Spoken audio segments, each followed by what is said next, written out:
In today's video, I'm going to teach you how to create a mind map with Draw.io and Confluence. By the end, you'll be comfortable adding a clean, structured mind map to a Confluence page using the Draw.io integration, so your ideas are easy to visualize and share with your team. Start by opening your Confluence site. From the home screen, head into the space where you want this diagram to live. A space is simply a dedicated area for related pages. Think of it as a workspace for a team or project. Choosing the right space helps teammates discover your content quickly and keeps everything organized in the right context. Open the page where you want the mind map to appear, then switch the page into editing mode by clicking Edit. This takes you into the Confluence editor where you can add text, images, and in our case, an embedded diagram.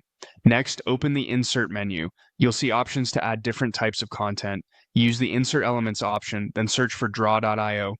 This is the diagrams integration that works directly inside Confluence, so you don't have to leave your page or manage separate files. Select Draw.io diagram. Confluence will launch the Draw.io interface and present a gallery of templates. To speed things up, use the search field and type Mindmap.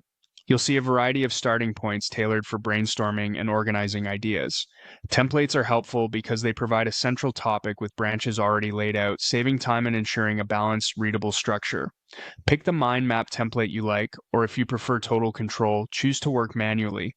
Either way, you can edit the central topic, add branches, and customize shapes and connectors right away. Keep labels short and clear, group related ideas under the same branch, and use consistent colors to distinguish themes. You can rearrange nodes to keep spacing even and improve readability. If you're using a template, simply overwrite the placeholder text with your own topics, then expand or trim branches as needed. If you're building from scratch, start with a single central node for your main idea. Then add first-level branches for key themes and secondary branches for details. When your diagram looks good, click Create to insert it into the Confluence page. You'll return to the editor with the diagram embedded where your cursor was. Finally, click Publish to make the page and the new mind map available to your team. That's it. Your mind map is now part of your Confluence document and ready for collaboration.